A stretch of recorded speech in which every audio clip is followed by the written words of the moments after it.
Hello and welcome to the Try Talking Sport podcast, hosted by me, Joanne Murphy. Whether you are an athlete, adventurer, endurance enthusiast, or simply have an interest in sport, you have come to the right place for inspiration, encouragement, motivation, and as always, plenty of entertainment. Happy Christmas and Happy New Year. I hope you had a lovely few days enjoying time with loved ones and having lots of fun. The lead up to Christmas Day is always busy, and this year was no different. I can tell you I was definitely looking forward to some chill time with my mum and sister on Christmas Day. As always, the Christmas Day swim kick-started the day and was so much fun. It was great to see so many people embracing the challenge of a dip on Christmas Day in Saltail. There was such a buzz from early in the morning on the prom. We followed the swim with a quick walk on the prom to warm up post-dip, and I can neither confirm nor deny if there were Baileys in the early morning Christmas coffee. Our December fitness challenge ended on Christmas Day, so I got out for a second walk in the afternoon with my mum to round out my challenge and get some fresh air before heading back to the couch for a few more hours. Well done to everyone who embraced the fitness challenge. This was our biggest one yet, with nearly 400 people taking part. The Christmas Cracker giveaway continues this week with some super prizes still to be won before the end of 2022. Be sure to check it out on the Try Talking Sport Facebook page. A huge thanks to everyone who kindly provided prizes for the December Fitness Challenge and the Christmas Cracker giveaway. Before we get into this final episode of 2022, huge thank you to everyone who has been part of the Try Talking Sport adventure this year.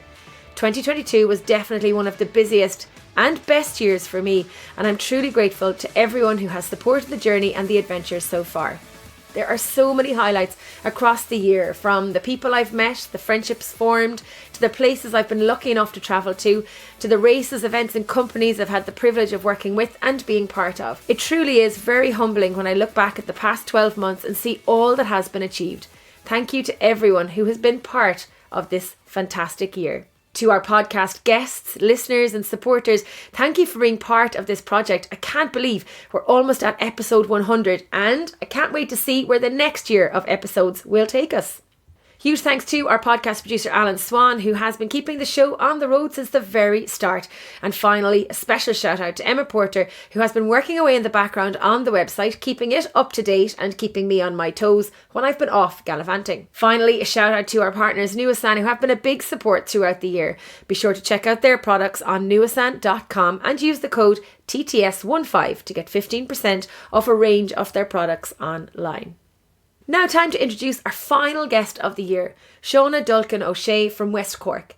The 23-year-old triathlete recently graduated from the University of Limerick and is a member of Limerick Triathlon Club. She has had a superb season of racing this year. Winner of the Joey Hannon Triathlon, Triathlete Sprint, winner of Hell of the West, the Blackwater Olympic and World's End Triathlon, she was second female at Ironman Ireland 70.3 in August, and she finished third elite Irish female in the National Sprint Championship and took home the silver medal in the Standard Distance National Championship as well this year.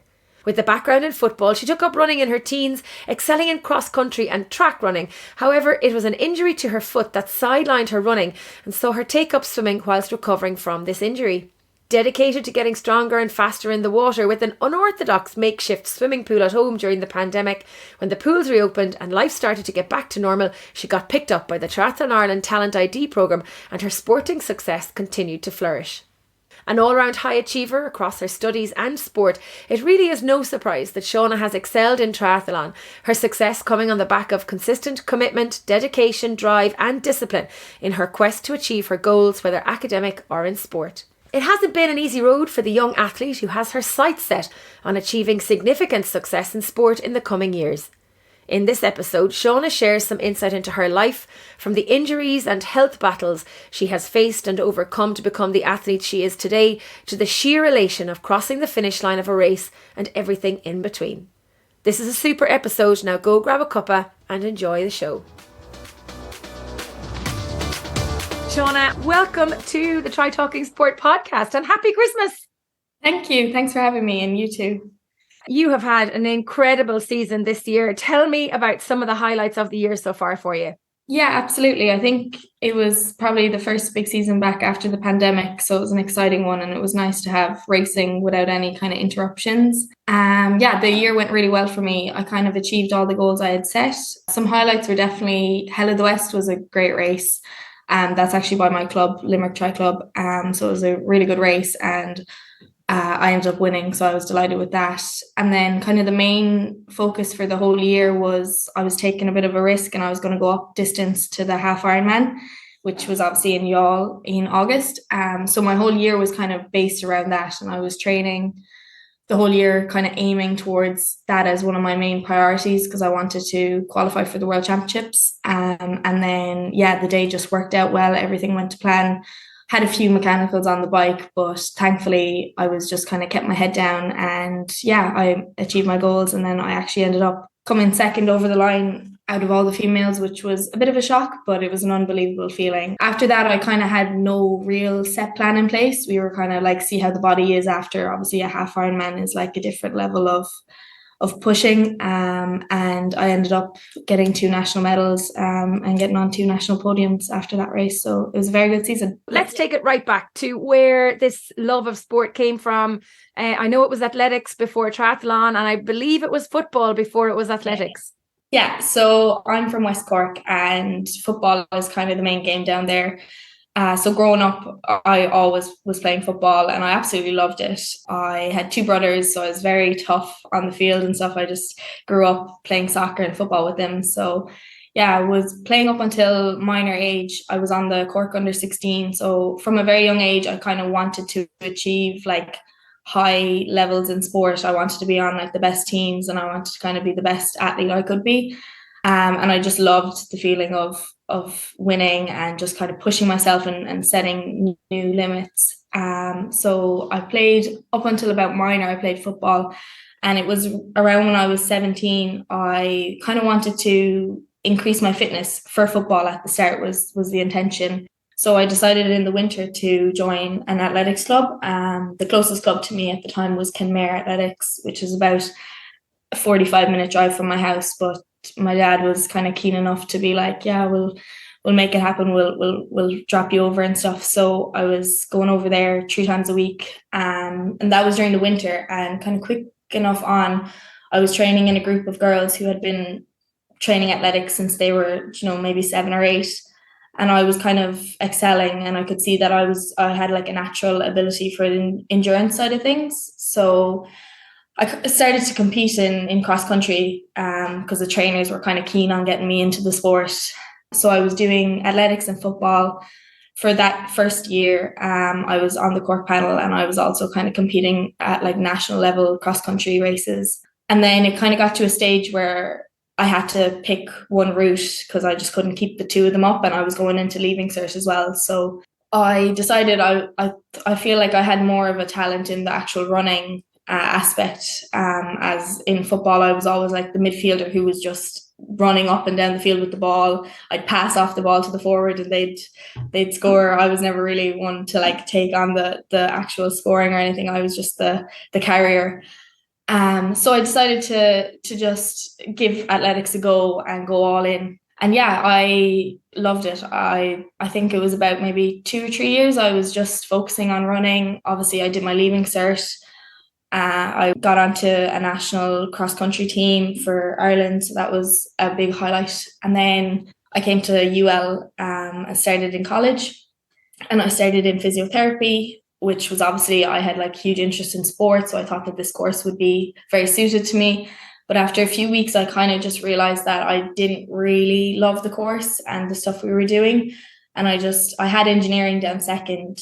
And I thought when I was doing my leaving cert, I was like, I probably won't get the points for physio, so I'll just leave my CEO the way it was. But I ended up getting the points and everyone was so delighted for me. And I was obviously 17 years of age and I was like, this is great. Okay, this is going to be amazing. So I went in and I found that I didn't really love it. So I decided to take a year out, trained, focused on training. I had a bit of a running group around me at that stage.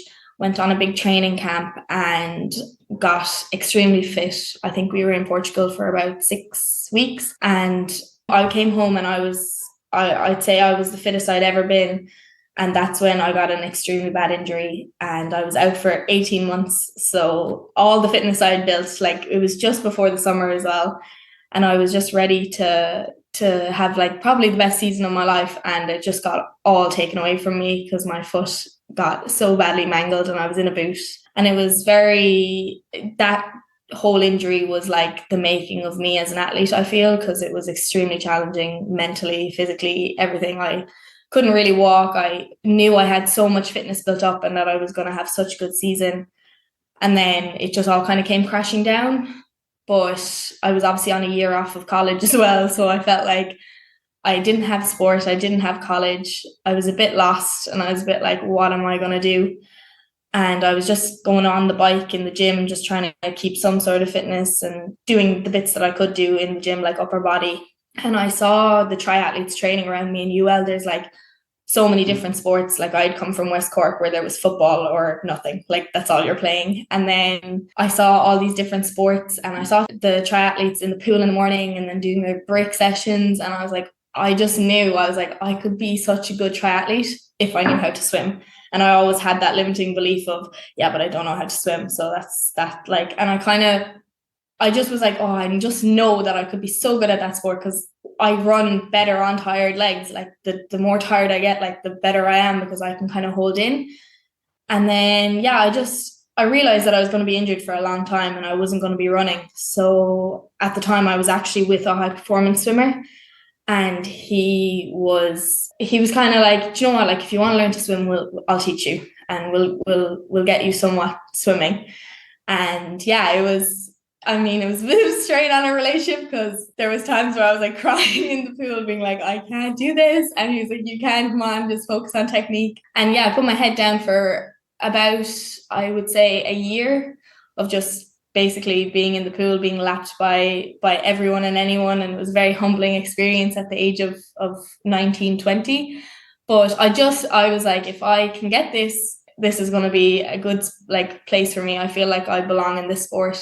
So I really just put my head down and focused and learned how to swim. And I kind of had a season the first year, but it was a bit of a, like, not a full season. I was just kind of dipping my toe to see would I like triathlon. When I was actually training in UL in the gym, one of the high performance triathlon Ireland coaches kind of saw me on the bike and he saw me kind of learning how to swim. So he kind of got me on board with the triathletes who were training in Limerick at the time, and then put me on the Talent ID program, and it kind of all started to kind of click into place. And eventually they were like, look, if you can get your swimming to a decent level, we'll kind of see if you'll, get on the squad. And then eventually I kind of showed them that, like, obviously I had a talent in running and my biking was quite naturally good because of just the strength of my legs from running. And then once I got my swimming somewhat okay, now it wasn't great, but just so that I wasn't drowning, I got on the squad. And yeah, so that was just before COVID happened, and I kind of had a little bit of a season, dipped my toe in it, loved the racing, thought it was amazing. I was like, never felt those feelings before in my life of coming off a bike, having to run really fast, afterwards just being absolutely like having given it your all. And then COVID happened, and it was just, I think it was a blessing in disguise for me because it really took the pressure away from racing and from getting ready to race. And I could really strip it back and just build a foundation and a base that would make me the best athlete and the best triathlete. Whereas if I was trying to go from race season to race season, I would have been rushing things and trying to like just get quicker and get like race ready rather than actually building levels of like actual base fitness and getting the swimming down and getting my swimming strong so that I can bike and run well after it. And COVID happened, I moved home, I ended up, all the pools were shut, and I was like, this is great. I have no swimming history or background, so I need to be able to swim. So I made a swimming pool out of my dad's old boat frame. My dad's a fisherman down in West Cork, and we have a lot of scrap in our yard, and I was going to use the boat frame anyway to make a pool. So I did, and I had a band tied around my waist. And I'd say I spent about 500 hours in that boat just stroking out and just getting used to strokes and working on my technique. And I knew, like, I was like, this is crazy. Anyone that came into our yard looked at me like I had 7 heads, which I don't blame them because it was absolutely just insane.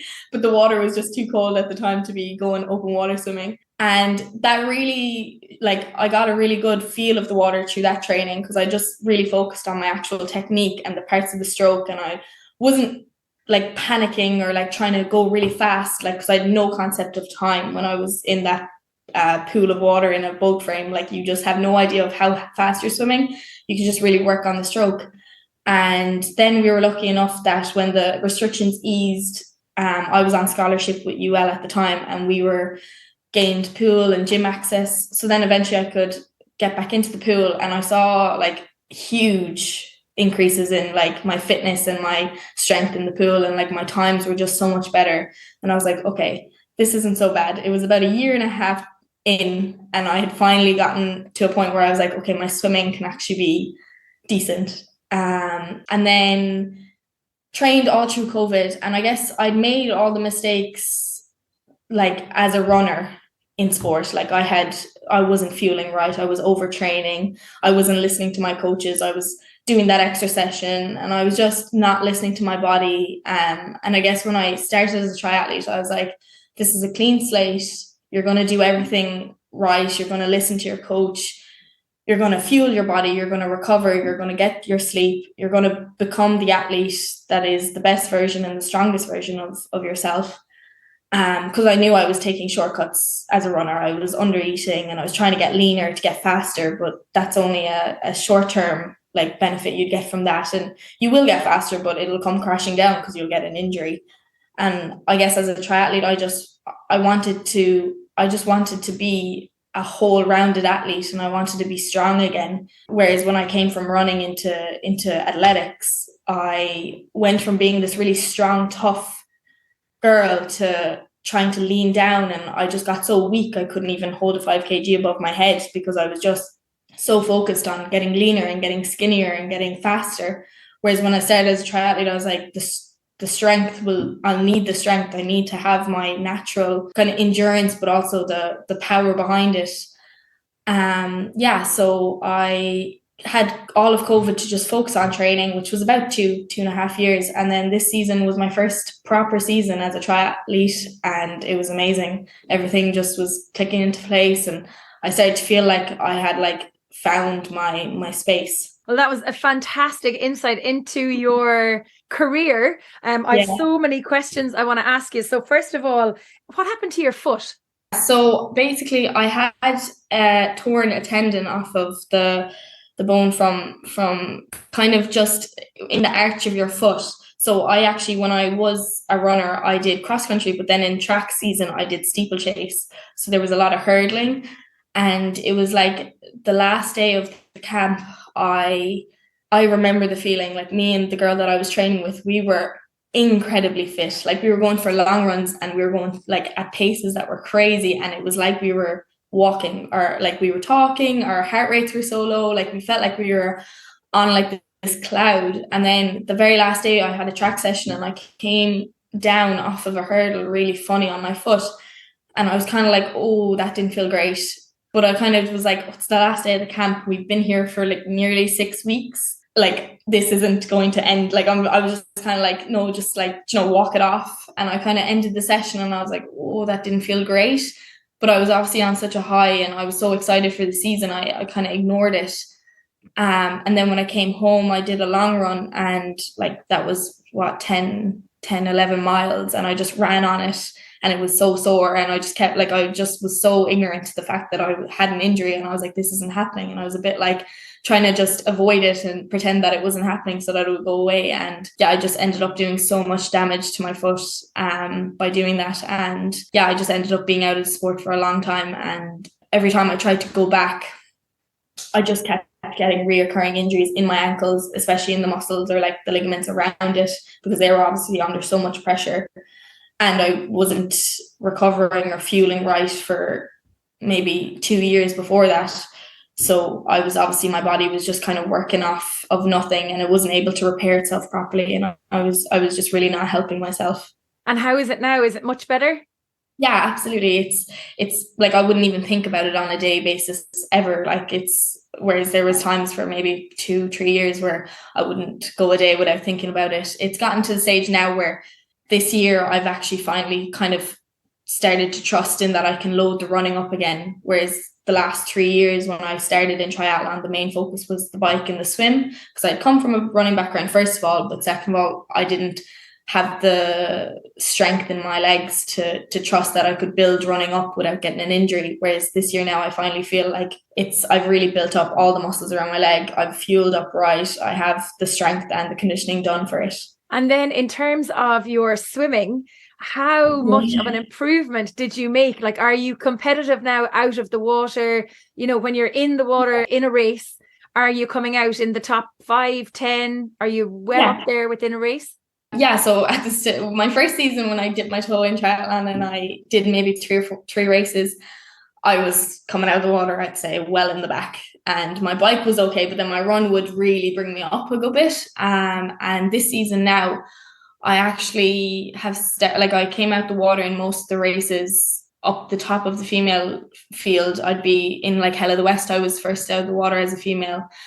In the half Ironman in Youghal, I was the first female out of the water, which was insane in my head. And I was actually 16th out of the whole field out of the water, which is just crazy to think because I only started swimming 3 years ago. And like, if I could tell myself when I was back in the pool in those days, if I could be like, trust me, it's going to pay off. Oh my God, I wouldn't believe you. Like, because it was just crazy. And yeah, this year I did the national sprint champs and I was like, beforehand, I was a bit like, I'm very nervous now about this swim because it's going to be so fast. And I'd obviously been training for half Ironman and it's just a different speed altogether and it's draft legal and you need to be on fire like on those days. And I came out of the water with girls that 2 years ago I couldn't imagine swimming near. Like it was insane. Like it's incredible. It must give you such a boost of confidence to know that when you step on the start line, having been at the back end of the field, that now you know you can hold your own against some of the other girls in the race. Yeah, I really think like it's just like a thing that I've changed massive this year as well is the confidence in myself and the confidence in my training and my coach, and that like I've done the work and that I've put in the effort and that I have the mentality and the mindset to also to push when it starts to hurt and to hold in and learn how to be smart in the water too. Whereas before when I started swimming, I used to panic and I used to start breathing wrong and then you're losing your stroke and you're getting kicked in the face by someone and you're just kind of all over the shop and also going the like longest route possible, swerving from place to place. Whereas if you kind of just keep relaxed and don't go so like hectic at it and you keep sighting, you'll actually end up swimming a lot faster and just making sure you're keeping your breath intact and all that. It really does help. And then like less is more in swimming. Like you really need to just strip it back and be relaxed and make sure you're getting the right technique and the right stroke in the water. And do you still have the makeshift pool at home in Castletownbere? Yeah, so my dad, it's still there. It's still standing. I feel like my dad's never going to get rid of it because it just reminds him of the time in lockdown as well, because I obviously was up in college like for the last few years, and with training and with work and stuff, I never really get to go home because it's a fair distance down. Like it's nearly 3.5 hours down to get down to West Cork. So I wouldn't like really get a chance to go home for more than maybe a weekend every few months, because obviously with training and stuff, I just have to make that sacrifice to be able to get the consistency in. And lockdown was like the first time in a few years where I got to go home for 2-3 months.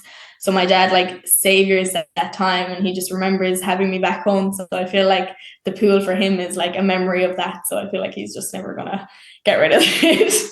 And you mentioned being back in UL. So you did the first few weeks of physio, decided you wanted to take time out, but you've just graduated from UL in biomedical engineering.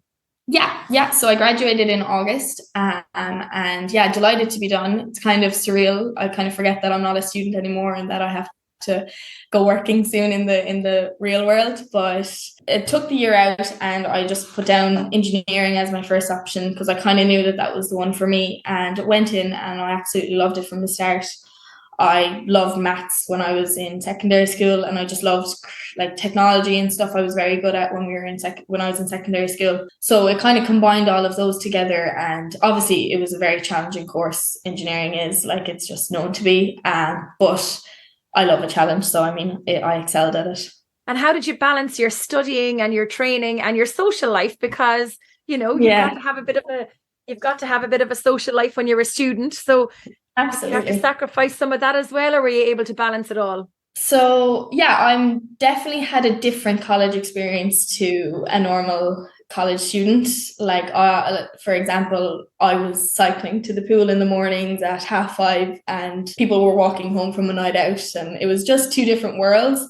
But I kind of like I knew the path that I wanted to be on, and I knew where I wanted to go, and I know what I want to do with my life.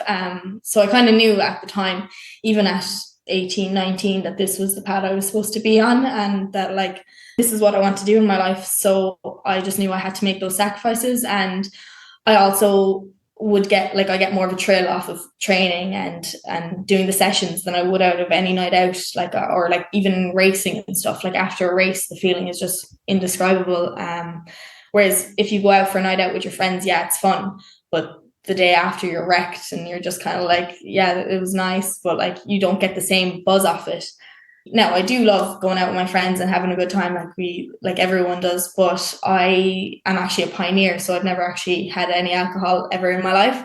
So yeah, I guess I would never really crave going out, going drinking and stuff, because it's just not really part of me or part of my routine. So I guess in a way that kind of helped me stay focused as an athlete in college. But then on the other extreme, I was very driven in my academics also alongside my sports. Like I wanted to do the best I could in my course while obviously training and stuff as well.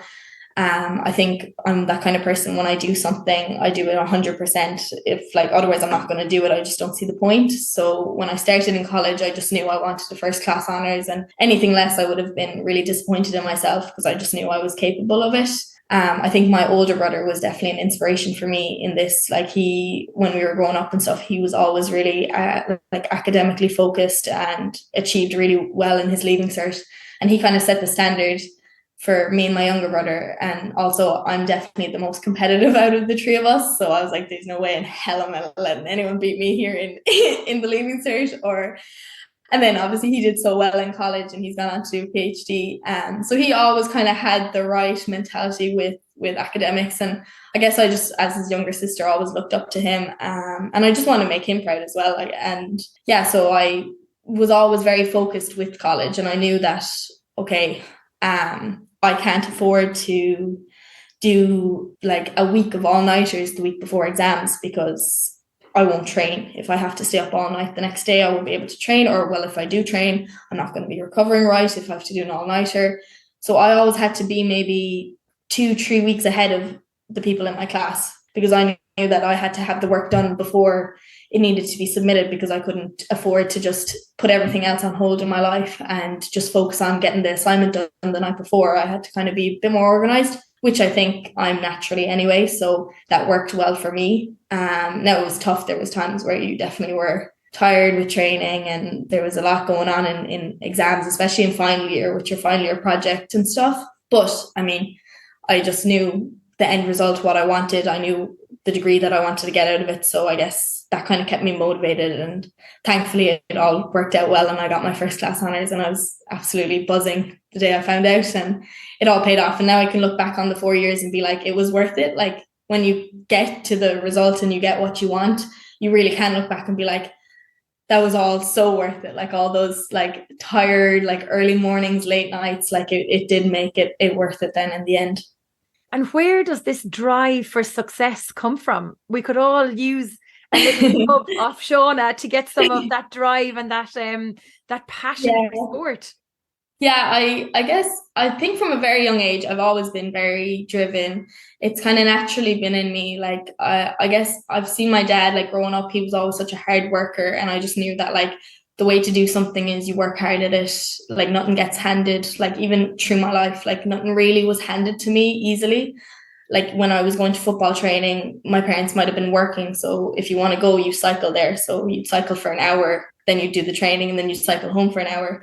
So I guess having kind of had to do things the hard way has very much made me a very like resilient and driven person. And also I was doing it out of my own accord. Like I wanted to go to training. It wasn't my parents making me do sport.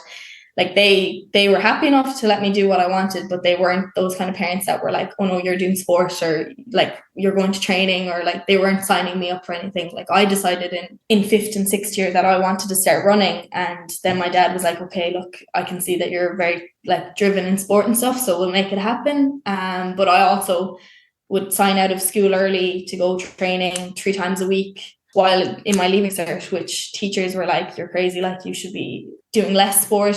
When you're in your leaving cert, you should be focusing on your studies. But I think all of those experiences in life like really have made me the person I am, because like even as a 16, 17-year-old, while I was doing my leaving cert, I think I was 16, I was running for like, let's say I was doing cross country, and I was at the All Ireland level. So I was obviously quite dedicated to training. And I was trying to obviously balance leaving cert with it. So I'd leave school early, sign out of school, go over to Kenmare, which was like nearly an hour trip, train, come home, make dinner, eat dinner, sit down, do my study, and make sure I was in bed early for the next day so that I could do it all again. And like I was 16 and this was my routine and I was stuck to it. And I knew that like I wanted to have a good leaving cert. I was doing 8 honour level subjects. I was just always very like focused on doing the best that I could. And yeah, a lot of the girls then that were my friends in secondary school, they all like for leaving cert decided to, you know, pack in sport. And like I think that's the age where girls kind of start to drop out of sport. And I think there's like this mentality around the leaving cert that you should just really just drop everything else in your life and just focus on it. Whereas I actually took up more sport than I ever had in my life, and it made me have to be so organized and so like on key with what I was doing in the day, that when I got home from training, I had to do my study then because I wanted to be in bed early so that I could recover. Whereas some of my friends would go home and they'd have like, you know, all hours of the evening to be doing their study, so they'd end up sitting down at the same time as me. And when it came to our results and stuff, I actually was one of the most high achieving in the group. But that was because I had to be so focused and I had to be so organized, and I knew it was what I wanted out of it. So I think all those kind of little experiences from a very young age has made me so like driven and kind of passionate about what I'm doing, that like I really do love to do my best at things and to get the best out of myself. When you think of triathlon and you talk about triathlon, there's this big, massive smile on your face. Mm-hmm. So what is it about the sport that puts that smile on your face? There's so much in triathlon that like is just amazing. Like even in Limerick now, like I've found, like I moved up a few years ago and like I'm not local, but because of triathlon, I feel like a local person, because there's such a big triathlon community around Limerick, and like in the gym and in the pool and even on the street, like, and day to day you'd be sitting in a cafe and you're sitting beside someone who's in the club, and like it's just such a community up here, and I just love that. Like you really feel like you're a part of something, and just seeing like people know who you are because you're in the club and they've seen a post on Facebook, and it really does give you a sense of like identity. So I love that. And also then just obviously it really ticks my like competitive edge of like pushing my body to places where I didn't even think it could go, or like, because with running I had gotten to a stage where it was the same thing day in day out, and you don't see huge improvements, or you won't see massive like changes from day to day. Whereas in triathlon, like there's so many aspects you can focus on to improve, and you're like, there's never a day where you don't learn something or improve something or find out something new about the sport. Now, you talk about going all in and about the passion and the commitment and the dedication and the organization and everything. And you touched on it briefly about when you were doing athletics, about how you went all in. But going all in when you were doing athletics didn't result in a positive outcome. Do you want to tell us a little bit about that? Yeah, absolutely. And I think that has to do a lot with the fact that over the last few years, I've definitely matured, but I've also done a bit more like reflective work in myself and like made sure that like I'm actually taking care of myself mentally and physically. When I started running, I don't think I was in a great place in terms of myself and how I viewed myself and how I kind of spoke to myself and like my inner voices and stuff. I definitely wasn't in a great place in terms of all that kind of stuff. So when I started running and I started to do well, I was like, oh, okay, this is good. Like you achieved something. Like it's a nice feeling. And then I'd be like, and people would like applaud you on what you were doing. And I kind of seeked that feeling more then. So I was like, okay, what are we going to do to make sure I succeed more? And I guess at the time I wasn't like, I was just so vulnerable and naive to sport, and I didn't really know like that, you know, the people I was training with, the girls, they were like a good few years older than me, but they've also had 10 years of running background in their legs. So they have built up the miles over years, and you're only in this sport a year and a half, 2 years. So you obviously can't have that level of fitness built up. So I kind of tried to hop on their kind of training plan and do what they were doing, which at the start was grand, you can get away with it. But eventually then once your kind of body starts to realize, okay, no, we actually haven't built up the miles over the years for this. And we haven't really had the past few years of a foundation laid down, it kind of starts to break down. And I was also in a place where I was struggling a lot with my food, and I was struggling with my mental health a bit, just in terms of like how I viewed myself, and I had very bad body dysmorphia. So I was just not in a good place. And when I went all in, disciplined, didn't eat any bad food. I wouldn't have chocolate. I wouldn't have any sort of sweet. I cut out bread. I cut out dairy. I cut out everything out of my diet. I was very strict on myself. I was like, basically like you're not allowed to have the nice things in life. And it was just a bit too extreme. And eventually it all came crashing down on me when I got injured. And it really just, I guess that injury was the making of me, because I realized in that point that like being an athlete is my identity. It's who I identify as, and it's what I want out of my life, and it is my lifestyle. So when it all got taken away from me, I kind of realized how much it was worth to me. And I kind of had the time to reflect, and just, I saw that I actually wasn't happy in myself, and I didn't love myself, and I didn't have any self-esteem or self-confidence. All I looked at in the mirror was, no, you need to get skinnier, you need to get leaner, you're not fast enough. And yeah, I just really had kind of created really self-destructive behaviors and a mindset that just wasn't great. Like I was very disciplined, but it was all in the wrong ways. And I'm very disciplined now, but it's a different kind of discipline. It's a different kind of mentality that I have now. And I guess, yeah, it just showed me that like there's a right way and a wrong way to do it. And unfortunately, the right way takes a lot longer and it takes more time, but it's the one that's more sustainable and the one that you can build from year to year and from week to week, and you just see you getting stronger and stronger. Whereas the other, like even the people around me saw me, like they would see me and they were like, you're getting so skinny and you just look like you're about to like pass away, like, you know, you could blow you over, you're so like lean. And I was also not in a great space in terms of like when I went out with friends, I was always overthinking like, oh no, I should be training right now, even though I'd done all my training for the day. Or I was like, oh, like I'd always look up the menus before I was going out anywhere. And it was just so obsessive, and it just doesn't need to be that. And I think I was very, I was led into that kind of path from when I first joined athletics, and I had come from football, and I was like more of a stocky. Now I wasn't anyway huge, like I wasn't massive or anything, but I was a stockier girl when I came from football. I had strength in me, I had a bit of muscle, like I was a strong footballer. Like I wasn't afraid of the ball and I wasn't afraid of a tackle. And when I came into running, there was just coaches would comment on how you're stocky, you're definitely a footballer, you can see you've come from a footballing background. And I think as a 16-year-old girl, that got into my head, and I was like, right, okay, so to be a runner, I need to be this, I need to be lean, I need to not eat this, and I need to really be skinnier to be faster. And it kind of spiraled and I lost control. And when I got to college as well, because I was finally like kind of out of home and I was by myself and nobody was checking in on me, I could really just get into like being so strict on myself, and nobody was there to kind of be like, oh, maybe you should, you know, check in on what you're eating and making sure that you're fueling right.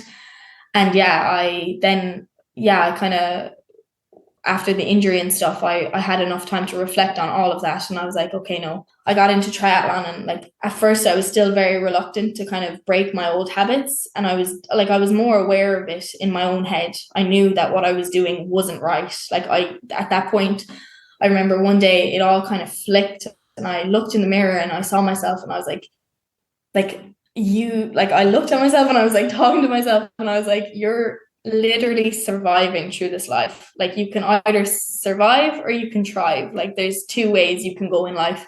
And right now I'm just surviving this. Like I am getting from day to day, from training session to training session. I'm not doing much else in the day because I just don't have the energy, because I'm not fueling right. I'm not recovering. I'm not giving myself the rest that I need. And I was like, there's definitely a way that you can do this better, and you can thrive at what you're doing while also having more of a balance in your life and being able to take downtime and time away from training. And yeah, when I started triathlon, my coach at the time actually said to me, you need to gain weight. And I remember being like, what the heck? It was the first time a coach had ever said to me, you need to gain weight. And I was just like, oh, okay. Like I was very confused, and I was like, I don't understand. Like obviously I thought you had to just be leaner and lighter, and he was like, no, you won't get through a triathlon with the way you are now. You're weak as water. You will not get through the swim. You'll get through the run all right, but you won't get to the run. So it was the first time, and it really, even though in the maybe months before I was kind of processing it myself, and I was kind of raising more awareness to myself about what I had been doing the past few years, that moment was like finally someone else telling me, that was a coach, because my parents and my friends could have been telling me till the cows come home, you need to eat more, but they weren't in sports. So I was like, they just don't understand. Like they don't realize what it takes to be performing at a high level. But it was like finally a high performance coach telling me, no, you need to gain weight. And that like really took the pressure off me, because I was so scared to actually do it, because I was like, what if I end up like losing all of my like fitness and being like just being dropped off the performance squad and stuff. But eventually then it was like, okay, no, he's telling me to do this, I need to do this. And yeah, it kind of started my whole journey of just, okay, we're healing this, and we're gonna change all these behaviors which you've created over the last few years. And thankfully now I'm in such a good place mentally, and it's really, really changed me as a person. Now, you didn't mention it, but you did actually lose your period and everything. And this big discussion, we see it a lot in the media now around RED-S and women and female athletes losing their period. So did it take a while for it to come back once you started eating more regularly? Yeah. So at this, like I lost my period for 5 whole years. Like I didn't have a single period for the bones of 5 years. And it's actually crazy looking back on like what kind of a way was my brain wired that I thought that was totally normal. And I had adapted such a mentality that this is how it's supposed to be. And if I got my period, that means I'm not lean enough, and that means I'm not training hard enough, because I was like, no, this means I'm really lean and my body is like working at its like best, which is just crazy, because it means that you're like calories are all over the place, like your imbalance, your hormones, everything is just out of sync, and your body is screaming at you to change, because it's like, I'm under so much stress, this isn't healthy, you need to change something, or you need to increase your calories. And I was just ignoring it for years. And yeah, then when I gained weight at the start, I found it very hard to actually gain weight, because I had cut so much out of my diet that when I kind of started reintroducing food groups and stuff, I really was like bloating bad, and I had really bad IBS and things like that, because it just, my body wasn't used to processing gluten and dairy and anything anymore. So then the start was very hard, and I found the first few kg really hard to put on. But after that, then your body, like, it's just like how it is in training, like it adapts to what you give it and what you feed it. Like your body is so good at adapting to what you get and like what your routine is. And yeah, eventually my metabolism started to kick back up, and because like then for a while I kind of went through a phase where, okay, I gained it kind of added on to me quite quickly, and I gained quite a lot of weight, and I was a bit like, oh no, okay, this isn't great, like we're kind of at a heavier side now. And I was feeling really like insecure in myself, and like training was just so hard because I was just not used to those extra pounds. And I was like, oh, this just doesn't feel good. And like, maybe I should just stop eating again. And I just, all those like little voices in your head start piping up again. But I knew this time, I was like, no, this is what we need to do to get healthy, to be the athlete that we want to be. And I have a picture of who I want to be and what I want to be in the future. And I knew that this was what I needed to do. And it's going to be shitty at the start. And it's going to really feel like a slog, and it's going to feel horrible for the first few months, but your body adapts. Your body really can adapt to what it has to feel and what it has to get used to. And then eventually it'll feel like normal, and you'll actually start to build muscle with it, and you'll start to get stronger. And yeah, so then it took like, a good few months to kind of build the weight and put it on and get comfortable training at the weight. And my period came back within a few months. And since then it's been so extremely consistent, which is crazy because I thought it was going to be all over the shop. But no, it's so consistent. It came back like it's just so obvious that what I was doing was I was under eating, and my period just was not there because of my habits of food and stuff. And what's your relationship like with food now? Do you still cut out certain foods, or will you go to the sweet jar? Will you enjoy like a pizza post race, or, will you have a treat? So I absolutely like flipped a switch, and I just went, I can eat whatever I want, whenever I want, however I want. Because with triathlon, like, I think it's nearly hard to overfuel or to eat enough calories. With the amount I'm training now, especially as well, like I just have to make sure that I'm always eating.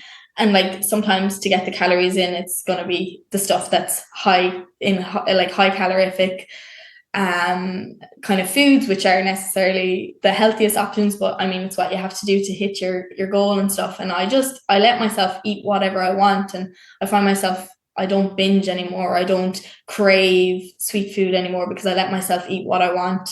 Now, obviously, I try to keep a well-balanced diet, and I love fruit and vegetables, and I make sure I'm hitting enough protein and stuff because you're always just breaking down your muscles. But after that, after I've hit all those kind of things, I just let myself eat whatever I want. And I mean, my friends are like, you eat all around you. And like when we're making like food for each other and stuff, like their portions and my portions are just two different levels. But like I've just gotten so like good with food, and I'm in a really good place, thankfully, now. And like even my brothers are like, they look back and they're like, it's crazy how you can just like, you would have cried if we would have made you eat that like a few years ago. And I'm just so thankful that I got out of it, because it's just it's a horrible place to be. And like now I like the way I look at myself and stuff. Like I still definitely have body dysmorphia. Like that's just, I don't think that goes away, but I kind of am more aware that it's actually my mind tricking me. Like it's not actually what I'm seeing, it's my mind tricking me. And then when I see photos of the time, like even when I was racing in Yall, let's say, I was like, during that time, I remember being like, thinking like, oh, like I'm not that lean, like it's fine, like I'm not, I don't feel too fit or whatever. But like looking back at the photos, I'm like no, at the time your mind is just so like obscure to what's actually in front of it. Because when I look back at photos, I'm like, you looked actually quite lean there, you look quite like fit, like race fit, like. And I'm just like, I'm aware of that, like my body isn't actually looking how my mind is telling it. And I think I've managed to create like the higher voice in my head, and like the voice of reason, which is like keeps me in check and keeps me accountable to kind of realize, okay, these voices of doubt and fear and restriction and stuff, they're all coming from like a place where it's not healthy. And I'm not gonna, if I go down that path again, it's going to be the same story. So I just kind of have really managed to make this coping mechanism so that I can kind of outspeak those voices in my own head. And where do you get support from then, Shauna, when things are beginning to maybe go down the destructive path again? Would there be friends or family or a coach, or where do you find that support to help you not go down that spiral? Yeah, so definitely I found like a lot of accountability in my coaches. I'm very lucky now to have built a team around me that are just so great. Like they're really on the same level as me, and they want the same goals out of me that I want out of me. And they can see my potential in the sport, and they can see our long-term goals and our short-term goals. Like they're really behind me with it all. And I think I just started this whole journey in triathlon as being so okay, we're going to do this right. If we're doing it right from the start. So I was so open and transparent about everything in the past with my coach when I started with James. We started last year in January, which is crazy to think that it's only been a year that we've been working together, and it's just been such a crazy year. And it's been such an amazing year. But when I started, I laid out all my cards on the table. I told him all of the stuff that was going on, like how I lost my period, how I was like so skinny, and that I'm like now trying to work back up and all this kind of crack, and that there's definitely still voices in my head that are a bit like, maybe you should like skip that meal or that kind of way. And I was so open about it. And I think by being open, you really like, you're not afraid to highlight if there's ever an issue or if there's ever something, because you haven't hidden anything from him. Whereas before in the past, I'd have no honesty with my coaches. Like I would have done extra sessions behind their backs and they wouldn't have had a clue. And then they make me do a really hard session the next day and they're wondering why is she so tired and stuff. And I was just lying to myself and I was lying to them. Whereas when I was starting this journey, I was like, we're going to do this the right way. And like, I'm going to keep it so transparent. And like I think that's been a big making in it. And with my gym coach as well, like I have like a food journal and stuff as well, so that like we can make sure that I'm hitting the right protein and stuff. Now it's not like extremely strict or anything, because I think we were both aware that if I was tracking it too closely that it could become an issue. But just making sure that I'm getting 3 decent proper meals and then at least 3 snacks in a day, like so that I'm ticking those boxes. It doesn't really matter what the meal is. It doesn't matter how much, just make sure I'm ticking the box. And I think that's just, it's really important to have a team behind you that is there for you and you can feel you can go to when you have an issue. You had an incredible season. I want to touch on that very briefly because I am conscious of the time. You won Joey Hannon, the Triathlete Sprint, Head of the West, Blackwater Olympic and the World's End Triathlon before stepping up to middle distance in Youghal. Give me one of the highlights from the year. I definitely think the weekend in Youghal is just something that'll be forever in my mind and in my heart. I actually ended up getting a tattoo to like memorize that race, because the weekend it honestly didn't feel real. Even when I speak to my friends, like one of my friends actually did the full Ironman. And he's only been in triathlon for like a year and a bit, which was crazy. And he did the full Ironman then on the Sunday. And even that day, like just supporting and stuff, like usually I don't like supporting because I'm like, oh, I just want to be racing and I want to be out there. But like the literal chills I had in my body watching people do the Ironman was insane. And like just when we started in the half Ironman on the Saturday, like you were there, like the sunrise and the moon and the water was so warm. And when we were swimming, like I just felt like I was like, it was a moment where like I've read loads of books where they talk about like the flow and how like when you're doing something that you love and that you can get into the flow and stuff. And I think it was my like first experience of ever being in that state. And I was just like, this is when I was on the start line and when I got in the water, I was like, this is where I belong. Because like when I started triathlon, I knew that it was always going to be the middle and longer distance that I would be good at. But I was like, I'm so young yet that like that's going to be years in the pipeline. Like when I'm there, and I kept saying to myself, when I'm at the longer distance, that's when I'm going to shine and that's when I'm going to be great. And I think this year I was like, do you know what? Like we're going up, like we're going now. Like I'm not waiting anymore. I was like, I'm 23, like it's young enough to be going up to that distance. But I was like, I feel like for the half, I'm ready to be competitive at that level. And if I can start building now at that level and really kind of getting the bike and the longer kind of parts down, that when it comes to it in a few years' time, when I'm at my peak, I'm going to be world class at that distance. So we took a risk, and James was so good. He was on board. He was like, this sounds great. Like, yes, like we're going to do this. And I'm huge into visualization. Like before every race, I'll probably have visualized it easily like nearly 200 times, like the whole race. Like I will visualize exactly what's going to happen and how I'm going to feel and like certain things that might happen, that then how am I going to get out of that, or how am I going to deal with it. I visualized Cork twice a day, every day for nearly from January till August. And when it was happening, it was like deja vu because I'd visualized it so much. And then when I was like on the run and the bike was beside me and we were running, and then I passed second place, then I was in second place, I was like, this is just insane. Like it was also like, I felt like I was like, this is finally where I belong and where I feel like I'm now coming into myself, and I'm so excited now to see what the next year holds with it. And what was it like running down the finish line? Oh my God, insane. Between the finish line and Windmill Hill were two things that were just crazy, like the crowds and the noise, and like having done that distance for the first time ever, like it was just such an insane feeling, and it was just amazing. Like when I passed the finish line, I was like, did that actually just happen? Like I was kind of trying to take it all in, and it was kind of like a shock to my system. And then I saw my dad, and he was bawling, crying.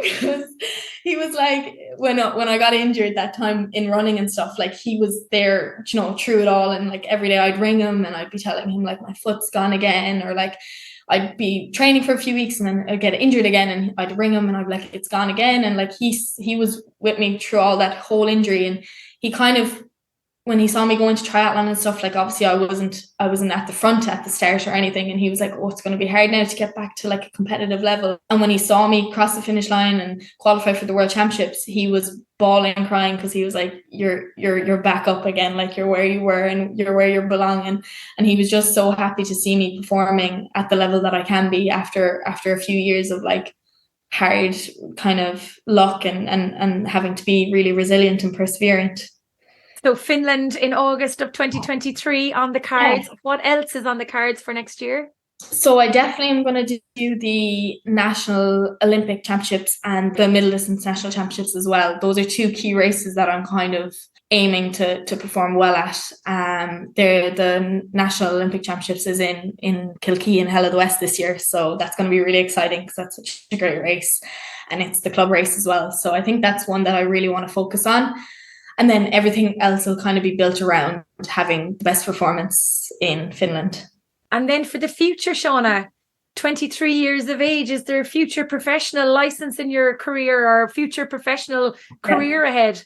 Yeah, that's kind of what this is all aimed at. Like I really want to make and build a career out of triathlon. I feel like I'm big on kind of having a purpose and finding your purpose and knowing where you're supposed to be and what you're supposed to do with your life. And I think when I'm racing and when I'm training, I'm like, I just have this like unmatched mental kind of strength. And I think it's really going to come to shine in the longer distance in half Ironman and Ironman.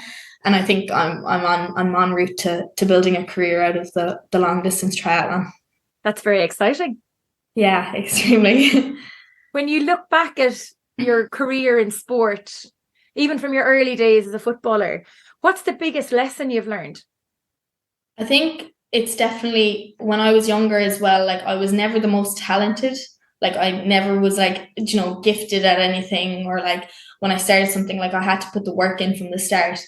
And I think it comes to a point where like you can't beat hard work. Like once you put the work in, and if you know that you've ticked the boxes, the result is going to come. And I think it's just being patient and trusting in that, and trusting in the work you're doing and the training that you're doing, that and consistency that you've built, that's going to end up with the result that you want in the end. And I think, yeah, a huge thing is that like you don't have to be talented at anything. Like you just have to really put the work in and focus your mind and your body towards that goal. I think you're selling yourself a little bit short there by saying that you're not talented, because there's a lot of natural ability and talent within your mind and body there, Shauna. Final question. Who's been the biggest inspiration in your life to date? Oh, that's a tough one now. Biggest inspiration in my life to date. There's like so many in different like aspects of my life. But I think, and he's going to be like, what the heck? Like I've done nothing to you but other than give out to you. My older brother is like someone that I always come back to. Like I look up to him so much, and like he has nothing to do with sport, but I guess like we came from a household where like we were just, you know, like there wasn't anything major about us or anything too kind of special. And as kids, we kind of had to find our own way to training or to do our own homework. And like, you know, we definitely didn't have pushy parents or anything behind us. Like they were very relaxed and they kind of let us do our own thing. And I guess Dom definitely showed me that like he achieved so well in his Leaving Cert. He ended up getting the All-Ireland scholarship from JP McManus, and Bill Clinton gave him his scholarship. And I think at a young age, I think I was in first year and he was just on his Leaving Cert and all this kind of started happening. I was like, do you know what? Like, we can actually do what, like, we can be who we want and we can do what we want. And like, it doesn't matter where you've come from or like what facilities you have, or because like, you know, we came from a really small school and like there wasn't like anything major about our school. Like there wasn't any like Bruce College or anything like that around where we were from. It was just he studied, he put in the work, and he ended up achieving something amazing. And I guess I was just like, he showed me that like, right, okay, we've come from the small little town, but like that doesn't mean we have to limit ourselves to what we can achieve. And yeah, that really started kind of my mindset on like, okay, I'm gonna be someone, and I'm gonna really like just do what I want and do it 100%, and I'm gonna achieve what I set out. So yeah, definitely Dom, because from a young age he kind of set the bar for us academically, but then also that carried on into sport for me, because I was obviously always kind of in sport and trying to achieve in sport. I think that's fabulous. Thank you. Shauna, I wish you the very best of luck for the future ahead. I can't wait to call you across another finish line. Yeah, very excited. Have a lovely Christmas, and thanks so much for joining us on the show today. You too, and thanks so much for having me. It's been great. Thanks for tuning in. I hope you enjoyed this episode. You can get in touch with any feedback or guest suggestions by emailing me on trytalkingsport@gmail.com. If you would like to hear more great episodes of the podcast, be sure to check them out on our website or wherever you get your podcasts. With so many episodes of the show now available, there is a huge back catalogue of inspiration and motivation to choose from. You can follow all of our adventures and activities and podcasts on Facebook, Twitter, LinkedIn and Instagram. And if you have any feedback or guest suggestions, please email me on trytalkingsport@gmail.com. I'd love to hear from you. Until next time, wishing you all a very happy new year. Thank you so much for listening. Stay safe, keep smiling, and remember to look for fun and adventure in every day.